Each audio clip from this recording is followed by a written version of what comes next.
Hey guys, welcome back to my channel. Guys, आज हम देखने वाले 11th क्लास का समुच्चय या सेट्स। तो सबसे पहले सेट होता क्या है। देखो, नॉर्मली हम घर में किसी भी चीज को उसके प्रकृति के अनुसार, नेचर के अनुसार हम उसको क्या करते हैं, अलग अलग रखते हैं। जैसे बर्तन हो गया, खाने का सामान हो गया, ये सब कहाँ रहते हैं, किचन में रहते हैं। वैसे ही सोने का जगह हमारा बेडरूम में होता है ना। टीवी देखने का जगह हमारा क्या, हॉल में होता है। वैसे ही हमारे क्या होता है, समुच्चय का मतलब क्या, किसी भी चीज को गणितीय रूप में जब हम सेट अलग अलग करके हम जमाते हैं उसको क्या बोलते हैं, समुच्चय या फिर सेट्स बोलते हैं। ठीक है, तो सबसे पहले सेट पढ़ने के पहले हमको क्या देखना पड़ेगा, नंबर्स देखने पड़ेंगे। कुछ कुछ नंबर होते हैं, तो वहां से नंबर हमारा क्या होता है, सबसे पहले नेचुरल नंबर। नेचुरल हमारा क्या होता है, प्राकृतिक संख्याओं का समुच्चय, इसको क्या बोलते हैं, नेचुरल नंबर। इसको किसे, एन से प्रदर्शित करते हैं।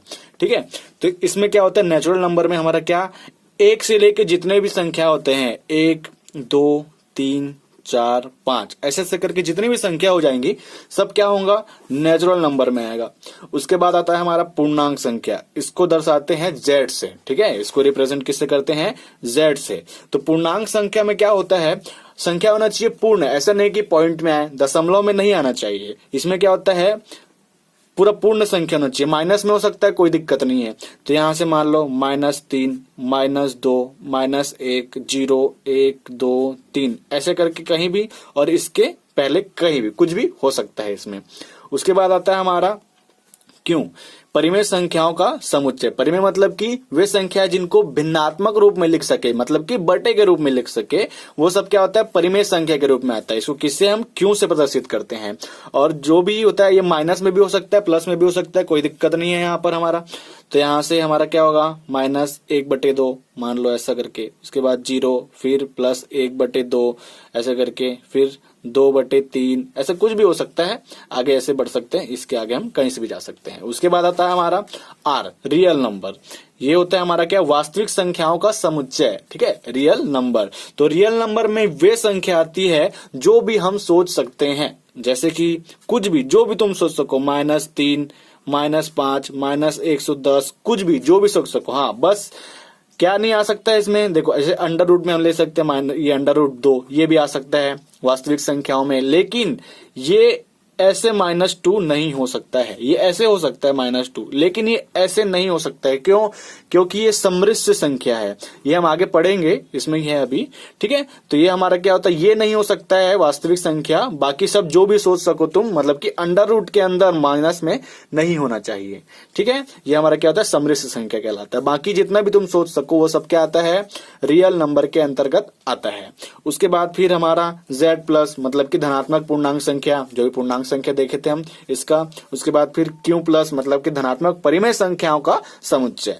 और फिर लास्ट में आता है हमारा R+, धनात्मक वास्तविक संख्याओं का समुच्चय। देखो, ये जो होता है, इस चिन्ह को हम बोलते हैं एप्सिलॉन। ठीक है, एप्सिलॉन इसको पढ़ते हैं, मतलब इसको, ये कौन सा चिन्ह है, एप्सिलॉन का चिन्ह है। इसको जैसे हम इक्वेशन के रूप में जब पढ़ेंगे, हम गणित जब बनाएंगे तो इसको पढ़ेंगे बिलोंग्स टू। और इसका मतलब देखो, ये कट कर दिए इसमें, तो इसका मतलब क्या है, इट्स नॉट बिलोंग्स टू, ये ऐसा पढ़ेंगे इसको।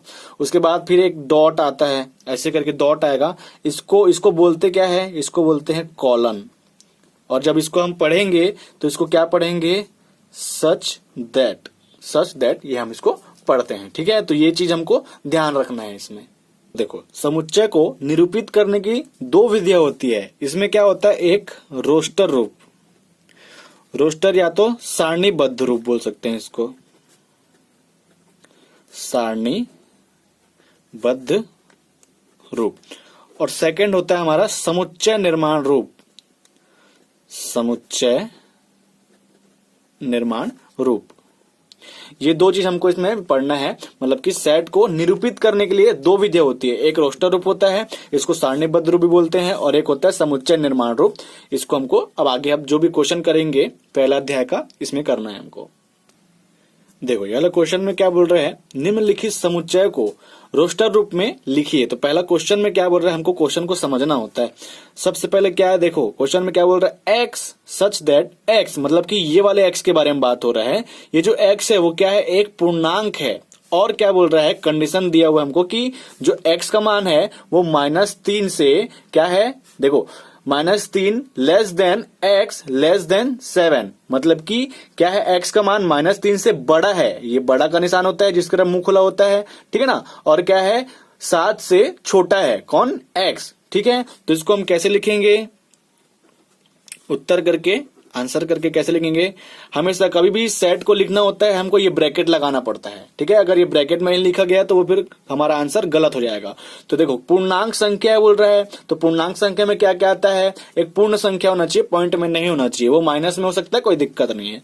तो यहां से हम कैसे करेंगे, यहां से ये -3 से स्टार्ट होगा, तो -3 के बाद क्या आता है, -2 आता है, फिर -1 आता है, उसके बाद 0, फिर 1 2 3 4 5 6 और कितना 7, ऐसे बोला है, ठीक है ना। तो ये हमारा यहां से ब्रैकेट बंद कर देंगे, तो हमारा आंसर इसका ये हो जाएगा। ये हमारा क्या है, समुच्चय निर्माण रूप में दिया हुआ है, हम इसको किस में चेंज किए हैं, रोस्टर रूप में चेंज किए हैं, ठीक है। देखो अगला क्वेश्चन क्या बोल रहे हैं, b is equals to x such that x, मतलब कि ये जो x है इसके बारे में बोल रहे हैं, x संख्या 6 से कम एक प्राकृत संख्या है। तो प्राकृत संख्या में हम जानते हैं 1 से चालू होता है और अनलिमिटेड, मतलब कि इन्फिनाइट तक के जाता है वो, ठीक है ना। तो क्या बोल रहे हैं कंडीशन में कि संख्या x जो है वो 6 से कम, तो 6 से कम कहां तक होगा, 5 तक के होगा, ठीक है ना। और प्राकृत संख्या चालू कहां से होता है, 1 से चालू होता है, तो ये 1 2 3 4 और ये हमारा 5, 6 से कम बोला है ना, 6 के बराबर नहीं बोला है। तो यहां से क्या हो जाएगा, ये हमारा आंसर हो जाएगा इसका। देखो ये वाला क्वेश्चन क्या बोल रहा है, c is equals to x such that x, तो x जो है वो क्या बोल रहा है, 2 अंकों की ऐसी प्राकृत संख्या है, मतलब प्राकृत संख्या हो गया, कंफर्म हो चुका है ये हमारा। उसके बाद क्या बोल रहा है, जिसके अंकों का योगफल कितना होना चाहिए, 8 होना चाहिए, वो प्राकृत संख्या होना चाहिए और दोनों के अंकों का योग क्या होना चाहिए, 8 होना चाहिए। तो ये हम कैसे निकालेंगे, जैसे हम 1 रखते हैं, 1 रखा, सब प्राकृत संख्या आना चाहिए ना, तो यहाँ पर कितना, ये 17, ठीक है। अगर 2 रखा तो ये 26, मतलब कि 2 रखा तो ये 6 करना पड़ेगा मेरे को। उसके बाद अगर 3 रखा तो ये 5 रखना पड़ेगा, 35, ठीक है। उसके बाद फिर अगर ये 4 रखा तो ये भी 4 होना पड़ेगा। उसके बाद फिर अगर ये 5 हो गया तो ये हमारा 3 हो जाएगा। फिर अगर ये 6 हो गया तो ये 2 होगा। उसके बाद फिर ये 7 हो गया तो ये 1 होगा, और ये 8 हो गया तो ये 0 हो जाएगा। अब देखो यहाँ पर हम 0 8 क्यों नहीं लिए, क्योंकि अगर 0 में 8 रखता तो ये 2 अंकों की संख्या नहीं है, ये केवल 1 अंक की संख्या है, ठीक है ना। तो यहाँ पर हमारा 0 8 नहीं होगा, हमारा क्या होगा, ये सब जितने लिखे हम ये सब आएगा, तो ये हमारा आंसर हो जाएगा इसका। देखो नेक्स्ट क्वेश्चन क्या बोल रहा है कि x सच दैट x, मतलब कि ये जो x है इसके बारे में बात हो रहा है, एक अभाज्य संख्या है जो संख्या 60 की भाजक है, ठीक है। तो 60 से भाजक है तो इसका हम लघुत्तम निकालेंगे तो सब निकल जाएगा। और क्या बोल रहा है, अभाज्य संख्या, तो अभाज्य संख्या क्या होता है मालूम हमको, वे संख्या जो केवल अपने पहाड़े से भाग जाता है, ठीक है ना। जो केवल अपने पहाड़े में आता है वो क्या होता है, अभाज्य संख्या होता है, दूसरे के पहाड़े में आ जाता है वो अभाज्य संख्या नहीं कहलाता है। तो सबसे पहले हम इसका भाजक है या नहीं ये निकालेंगे, ठीक है। तो यहां से सबसे पहले ये 60 लेंगे, है ना, इसका लघुत्तम निकालना है यहाँ से, तो 2 एक अभाज्य संख्या है, तो यहाँ से इसका निकालेंगे तो कितना जाएगा, 30 हो जाएगा।